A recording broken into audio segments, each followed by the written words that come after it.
اعوذ باللہ من الشیطان الرجیم بسم اللہ الرحمن الرحیم الذين قالوا لإخوانهم وقعدوا لو أطاعونا ما قتلوا قل فادرءوا عن أنفسكم الموت إن كنتم صادقين۔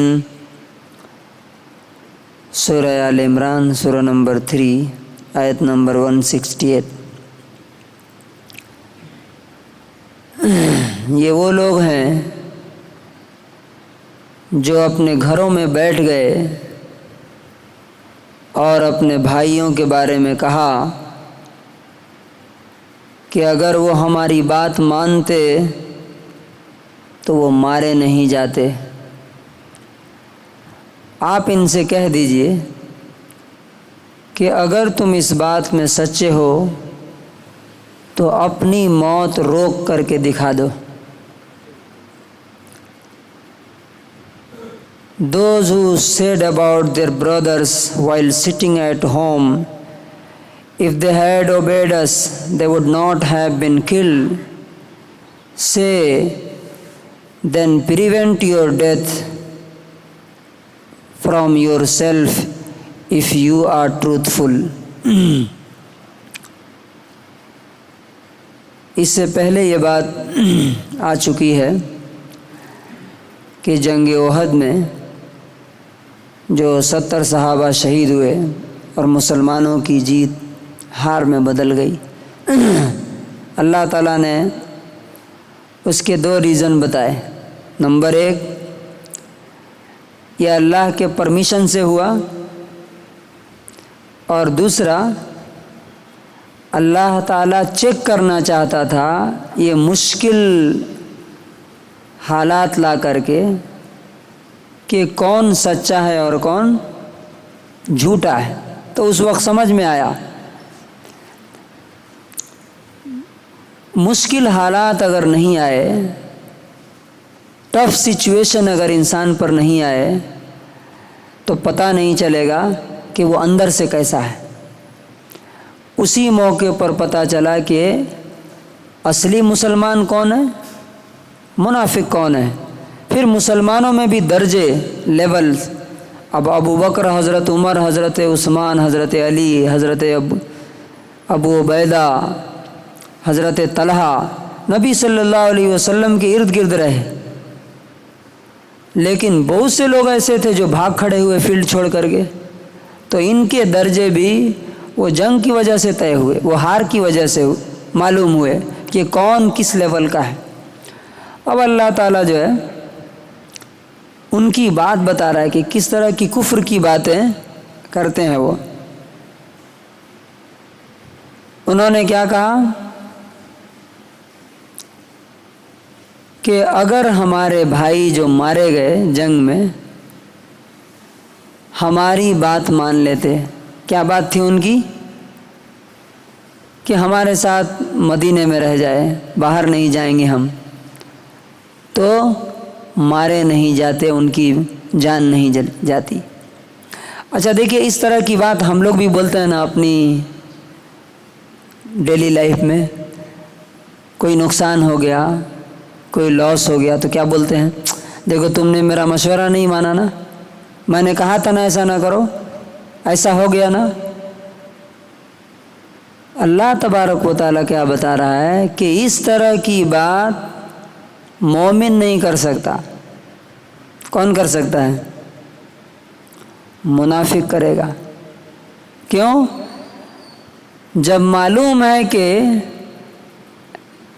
دنیا میں جو کچھ بھی ہوتا ہے اللہ کے پرمیشن سے ہوتا ہے، اس کی اجازت سے ہوتا ہے، تو پھر یہ کہنا اگر تم میری بات مانتے تو ایسا نہیں ہوتا، اگر وہ ایسا کرتا تو ایسا نہیں ہوتا، اگر میں نے یہ کیا ہوتا تو یہ نقصان نہیں ہوتا۔ نہیں، وہ جو ہونا تھا اسے کوئی روک نہیں سکتا تھا۔ اور یہ ایک حدیث میں ہے، ایک حدیث میں کیا ہے؟ وَاعْلَمْ أَنَّمَا أَصَابَكَ لم یکن لیخطئک، یہ بات اچھی طرح سمجھ لو کہ جو تمہارے ساتھ ہوا اس سے تم بچ نہیں سکتے تھے. جو ہونا تھا، جنگ احد میں 70 لوگوں کو مارا جانا تھا، وہ مارے گئے. ہماری ڈیلی لائف میں بھی ہم ایسے سینٹنسز اکثر بولتے رہتے ہیں.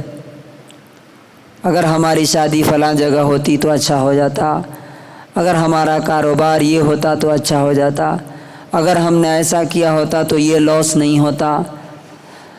تو رسول اللہ صلی اللہ علیہ وسلم نے کیا فرمایا؟ اگر مگر مت کہو، جو ہو گیا اس کے بارے میں کیا کہو؟ ما شاء اللہ کانا، اللہ نے جو چاہا وہ ہوا. کیا کہنا ہے؟ ما شاء اللہ کانا، اللہ نے جو چاہا وہ ہوا. وما لم یشاء لم یکن، جو نہیں چاہا وہ نہیں ہوا.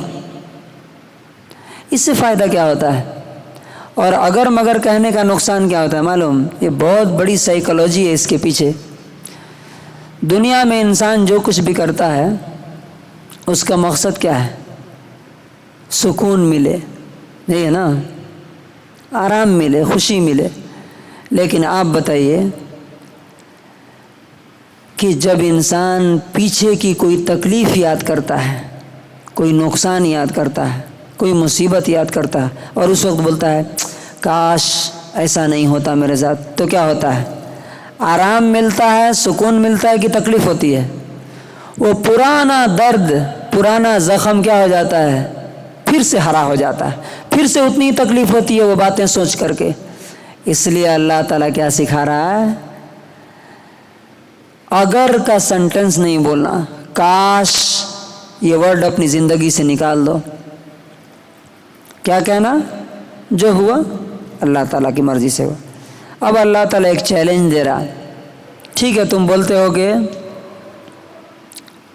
وہ وہاں گئے اس لیے مر گئے. تم گھر میں بیٹھے ہو نا، تم گھر میں بیٹھے ہو، تم اپنی موت بچا کے دیکھ لو. وہ وہاں گئے اس لیے موت نہیں ہوئی، ان کی موت وہاں پر مقدر تھی، ان کو شہادت کا بڑا مرتبہ ملنا تھا. ہاں، تمہاری موت عورتوں کی طرح، بزدلوں کی طرح گھر میں لکھی ہوئی ہے، تم اسی لیے یہاں پہ رہ گئے. اور تم اپنی موت کو ذرا ٹال کر کے دکھاؤ. فَادْرَؤُوا عَنْ أَنفُسِكُمُ الْمَوْتِ إِن كُنتُمْ صَادِقِينَ. اگر میدان جنگ میں جانے سے موت ہوتی ہے، لڑائی میں جانے سے موت ہوتی ہے، اور گھر میں رہنے سے موت نہیں ہوتی ہے، تو اگر یہ بات میں تم سچے ہو تو تم اپنی موت کو بچا کے دکھا لو. تو کنکلوژن کیا ہے، خلاصہ کیا ہے اس پوری آیت کا؟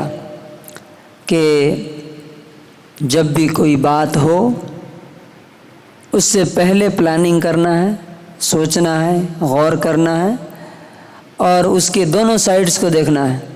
اگر ہم ایسا کریں گے کیا نقصان ہوگا، ایسا کریں گے تو کیا فائدہ ہوگا. یہ ہونے سے پہلے اگر مگر جتنا کرنا ہے کر لینا ہے، ہونے کے بعد فائدہ ہو تب بھی، نقصان ہو تب بھی کیا کہنا، کیا کہنا چاہیے؟ ما شاء اللہ کانا، اللہ نے جو چاہا وہ ہوا. اور ایک اور پوائنٹ یہاں پہ لاسٹ، کبھی کیسا ہوتا ہے میری اپنی غلطی سے کچھ نقصان ہو جاتا ہے، میں نے غلطی کی، نقصان ہو گیا، لاس ہو گیا. کبھی کسی دوسرے کی غلطی سے نقصان ہوتا ہے، تو ہم کیا کرتے ہیں؟ اس نقصان کا بلیم اپنے آپ کو دیتے رہتے ہیں، اپنے آپ کو مارتے رہتے ہیں اندر سے، افسوس کر کر کے، ریگریٹ کر کے، اوف میں نے فلاں کو پیسہ نہیں دیا ہوتا تو میرا پیسہ نہیں ڈوبتا، میں فلاں جگہ نہیں جاتا تو میری یہ چیز نہیں گم ہوتی. نہیں، اپنے آپ کو بلیم کرتے رہنا، یہ ریگریٹ، یہ افسوس کیا کرتا ہے؟ اندر سے انسان کو کھوکھلا کر دیتا ہے. اور وہی چیز اگر دوسرے کو بولنے لگے، تیری وجہ سے ایسا ہو گیا، تیری وجہ سے ایسا ہو گیا، تیری وجہ سے ایسا ہو گیا، تو وہ کیا ہوگا؟ اس کی سیلف کانفیڈنس ٹوٹ کے ختم ہو جائے گی، وہ انسان افسوس سے مر جائے گا. تو اللہ تعالیٰ کیا سکھا رہا ہے؟ جو ہوا اسے بھول جاؤ، اب نیکسٹ کیا کرنا ہے وہ سوچو. تو اللہ تعالیٰ سے دعا ہے کہ اللہ تعالیٰ ہمیں اس طرح کے سینٹنسز سے بچنے کی توفیق نصیب فرمائے کہ اگر ہم ایسا کرتے تو ایسا ہوتا، اگر وہ ایسا نہیں کرتے تو ایسا نہیں ہوتا. اس طرح کے جملے، اس طرح کے سینٹنسز سے اللہ تعالیٰ ہمیں بچائے. اور جب بھی کوئی بات ہو تو ہماری زبان پر ایک ہی چیز ہو، کیا؟ انا للہ. نقصان میں کیا بولنا ہے؟ مصیبت میں کیا بولنا ہے؟ انا للہ و انا الیہ راجعون. جو گیا وہ بھی اللہ کا تھا، اور ہم جو بچے ہوئے ہیں وہ بھی اللہ ہی کی طرف جانے والے ہیں. اللہ تعالی ہمیں اس کی توفیق نصیب فرمائے.